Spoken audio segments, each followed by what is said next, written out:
Morning, everyone. This is Councilman Rasmussen coming to you with my update from our March 21st, 2022 Town Council meeting.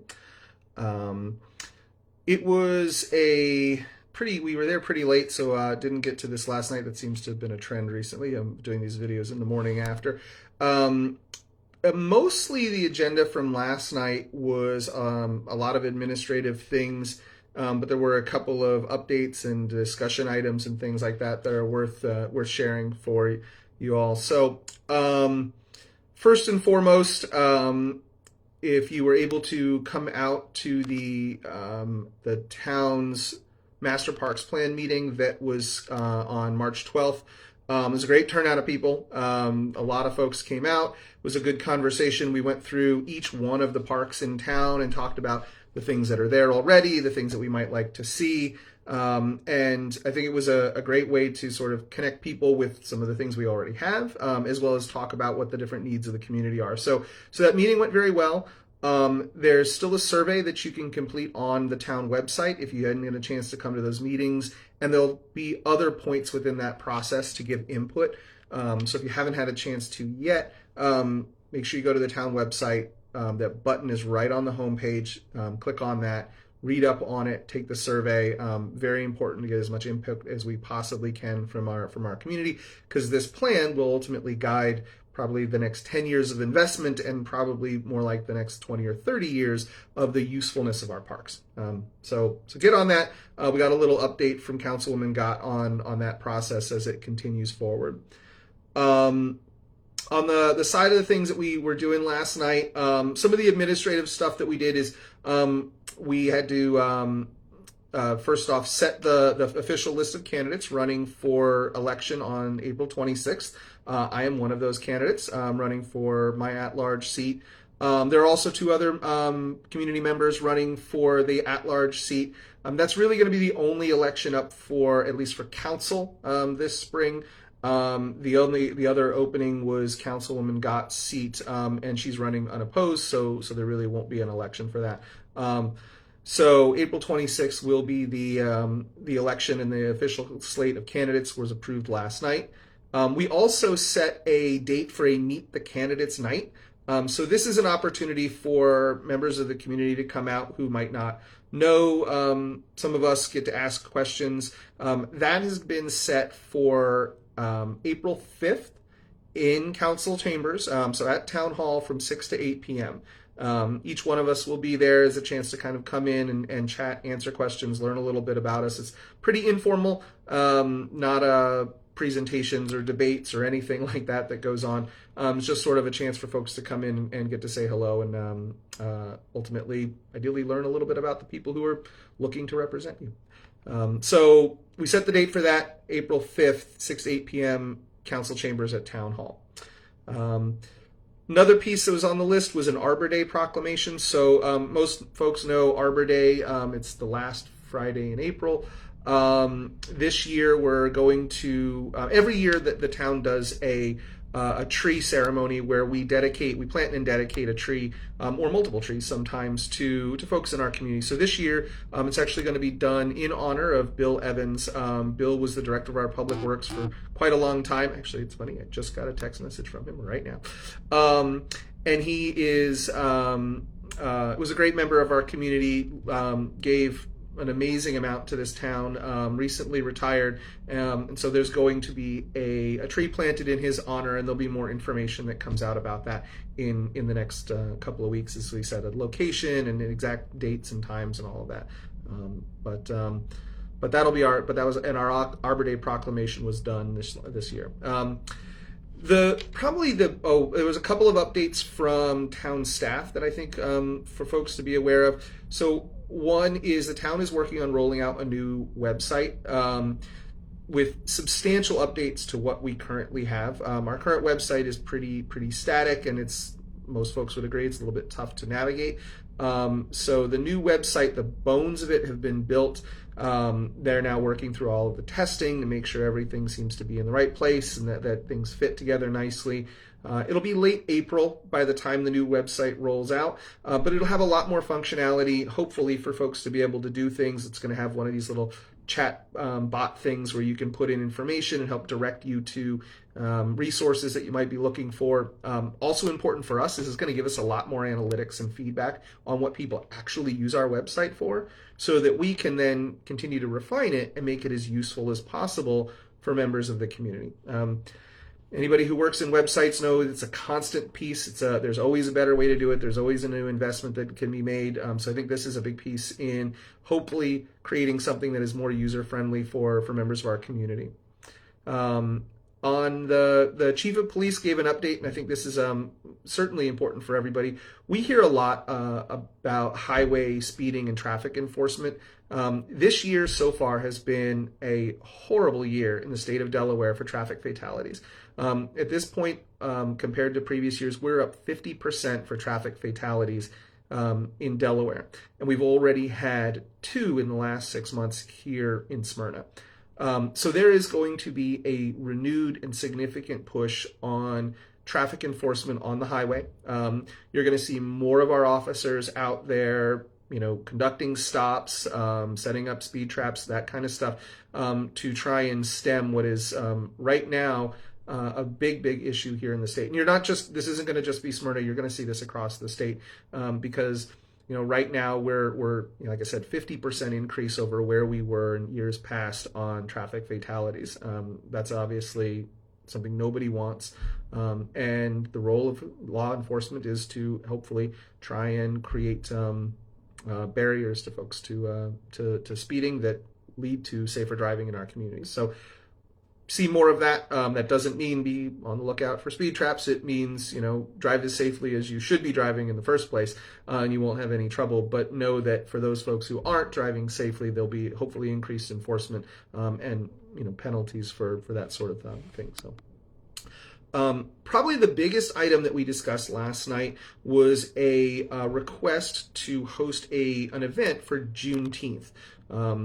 So the quick background, Juneteenth is a celebration of the day that emancipated slaves found out that they had been emancipated, 3 years actually after the Emancipation Proclamation had been signed.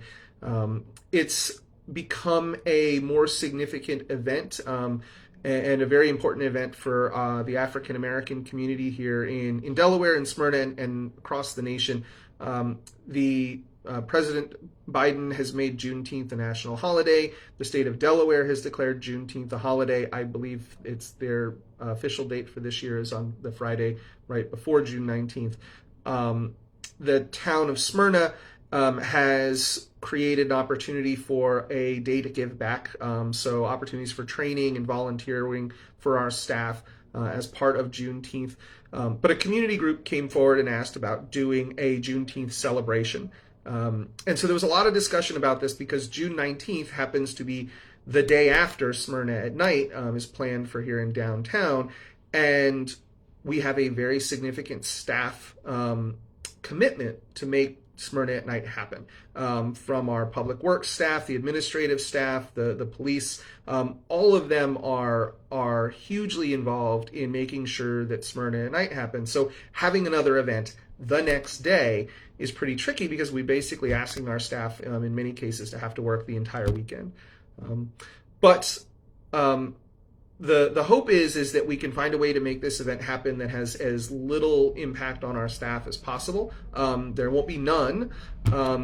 The conversation centered around, rather than trying to shut down a street in downtown, maybe we move it out to the park, utilize the gazebo for, they want to have some speeches, they would like to have some music and dancing, food trucks, things like that help celebrate the huge importance of African American culture and heritage in our community.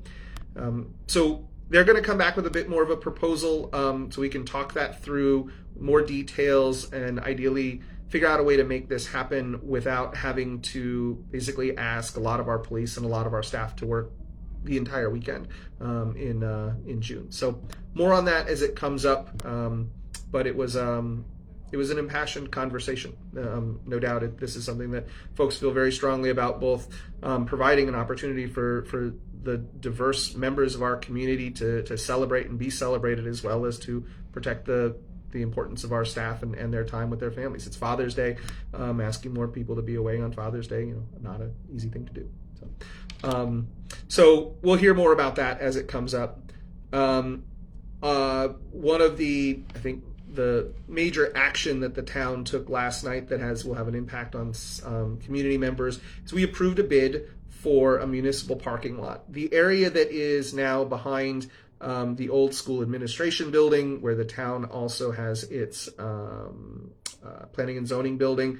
There's an old parking lot back there. If you've ever been back there, the shocks and struts on your car regret it. It's certainly not great. It pools water and not a wonderful place.